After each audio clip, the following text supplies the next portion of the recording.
ఇవ్వలేదు సార్. మరి ఇన్ని దొలతనాలు పెట్టుకొని ఇన్ని ఇబ్బందులు పెట్టుకోండి సార్, ఇన్ని దొలతనాలు, ఇన్ని ఇబ్బందులు, ఇన్ని తప్పులు పెట్టుకొని ఎక్కడ ఈ మహానాడులో ఇంకా అబద్ధాలు ఆడుతున్నారంటే ఇది మహానాడా తగనాడా? రైట్, ఆయన మాడతారు, సత్యనారాయణ గారు మాడతారు. ఓకే, సత్యనారాయణ గారు ఆయన ఒక 7-8 ప్రశ్నలు వేశారండి, వాటికి మీ దగ్గర సమాధానాలు ఉన్నాయా? మహానాడులో వాటికి సమాధానాలు ఇస్తారా? సెక్రటరీగా చెప్పినటువంటి విషయాలన్నీ ఆయన చెప్తుంటే మాకు నవ్వు వస్తుంది. ఆయన ఏదో చంద్రబాబు నాయుడు గారు, నారా లోకేష్ గారు మహానాడులో మాట్లాడిన విషయాలు చూస్తే నాకు నవ్వు వస్తుందని చెప్పారు. చూసారా శేఖర్ రెడ్డి గారు ఎవరి కోసం మాట్లాడారు? జగన్మోహన్ రెడ్డి గారు మెప్పు కోసం మాట్లాడినటువంటి మాటలు ఇవన్నీ కూడా. నిన్న లక్షల మంది సాక్షిగా ఈ రాష్ట్ర ముఖ్యమంత్రి చంద్రబాబు నాయుడు గారు అన్ని కరెక్ట్ గా మాట్లాడటం జరిగింది. తప్పు చేసిన ఏ వ్యక్తిని వదలం, ఆలస్యం అయితే అవ్వచ్చు కానీ ఖచ్చితంగా తప్పు చేసిన సార్ వాసుదేవన్ గారు సార్ వీటికి సమాధానం ఆయన మాట్లాడుతున్నారు. వైఎస్ఆర్ ఇచ్చినటువంటి డ్రాఫ్ట్ జిరాక్స్ పక్కన పెట్టండి. ఏడాదిలోగా 3 విడతలుగా మేము ప్రతిదీ కూడా కార్యక్రమాలు అన్నదాత సుఖీభావ, కేంద్రం ఎప్పుడు డబ్బులు వేస్తే అన్నదాత సుఖీభావ మేము సబ్మిట్ మేము పబ్లిక్ ఇవ్వడం జరుగుతుందని చెప్పేసి క్లియర్ కట్టగా చంద్రబాబు నాయుడు నేను ప్రకటన జరుగుతాను. తర్వాత ఆగస్టు 1 నుంచి ఉచిత బస్సు. నిన్న మహానాడు మరి ఈయన వైసీపీ మీటింగ్ లో చూస్తాడేమో శేఖర్ రెడ్డి గారు, మహానాడు నిన్న పెన్ టు పెన్ వాచ్ చేస్తూ ఉండాల్సింది. చంద్రబాబు నాయుడు గారు ఏం మాట్లాడారు, లోకేష్ బాబు గారు ఏం మాట్లాడారు, నిన్న వాళ్ళిద్దరే ప్రధానంగా మాట్లాడినటువంటి వ్యక్తులు అడ్రస్ చేశారు. ఈవేళ కేవలం ఇంట్రడక్షన్ మాత్రమే, ఈవేళ రేపు కూడా మా ఫుల్ జోష్ చూపిస్తాం. మేము భవిష్యత్తు తెలుగుదేశం పార్టీ యొక్క వ్యూహం, కూటమి ప్రభుత్వం ఎలా ముందుకెళ్తుందని చెప్పేసి మేము రేపు ఎల్లుండి చెప్తామని చెప్పేసి క్లియర్ గా చెప్పడం జరిగింది. మరి ప్రతి పథకాన్ని కూడా ఎక్కడా కూడా నేను చంద్రబాబు నాయుడు కూడా డిజిటల్ కరెన్సీ గురించి మాట్లాడారు సార్. డిజిటల్ కరెన్సీ కనుక వస్తే అవినీతి పక్కకు పోతుంది, ఈ చేతుల మార్పిడి విధానం పక్కకు పోతుంది అని చెప్పేసి ఒక మేధస్సు వ్యక్తి ఏ విధంగా మాట్లాడాలో ఆ విధంగా ప్రతి పాయింట్ టచ్ చేయడం జరుగుతుంది ఖచ్చితంగా. ఇక నారా లోకేష్ గారు కూడా మరి 6 శాసనాలను చేయడం జరిగింది. 6 శాసనాలు కూడా భవిష్యత్తులో ఎలా ఇంప్లిమెంట్ చేస్తాం, ఏ విధంగా ఇంప్లిమెంట్ చేస్తాం, మేము యువతను ఎలాగా తీసుకురావాలి, రైతులకు ఎలాగా మేము భరోసా ఇవ్వాలి, భవిష్యత్తులో రైతే అన్నదాతగా నిరూపించే ప్రయత్నం మేము ఖచ్చితంగా చేస్తున్నాం, భవిష్యత్తులో చేస్తాం, రైతుకే ప్రాధాన్యత ఇస్తాం, అన్నదాతని మేము పెంచి పోషిస్తామని చెప్పేసి చంద్రబాబు నాయుడు గారితో పాటు లోకేష్ బాబు గారు కూడా చెప్పడం జరిగింది. మరి ఆ మాటలన్నీ శేఖర్ రెడ్డి గారికి వినపడలేదేమో.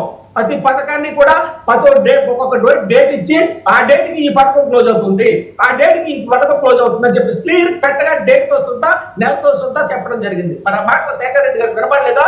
లేకపోతే జగన్మోహన్ రెడ్డి గారి మెప్పు కోసం ప్రజలు ప్రక్కదో సాక్షి పేపర్ పెట్టుకుని, సాక్షి ఛానల్ పెట్టుకుని ఎన్నాళ్ళు ప్రజలు ప్రక్కదో పట్టించారు, కానీ భవిష్యత్తులో పట్టించకండి. మీరు అలా పట్టించారు కాబట్టి ఆ 11 సీట్లకు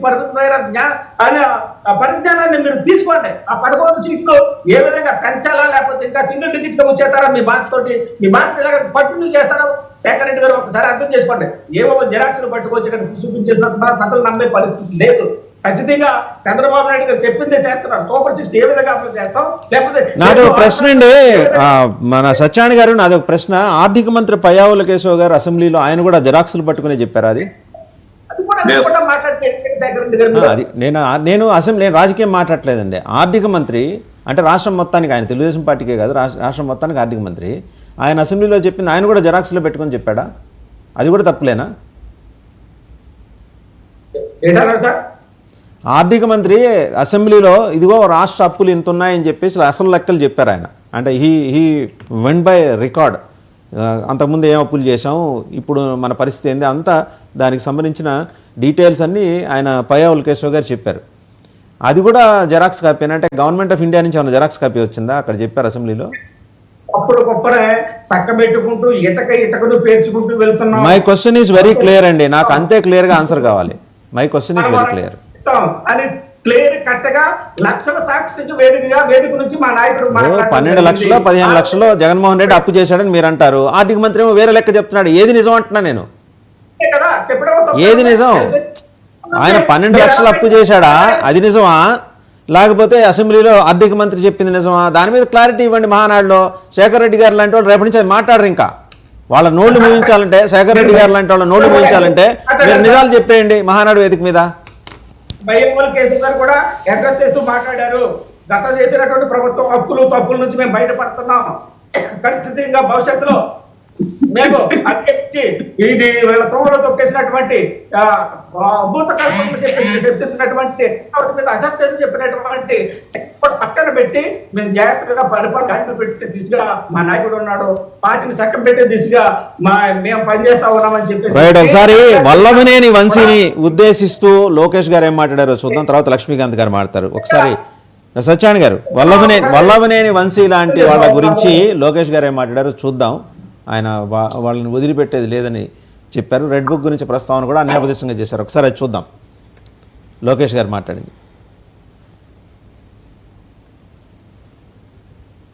వల్లభనేని వంశీ ఆయన ఎలా అసెంబ్లీలో మహిళల పట్ల అసభ్యంగా మాట్లాడారు ఏంటి అనేది ఆయన స్పష్టంగా చెప్పారు.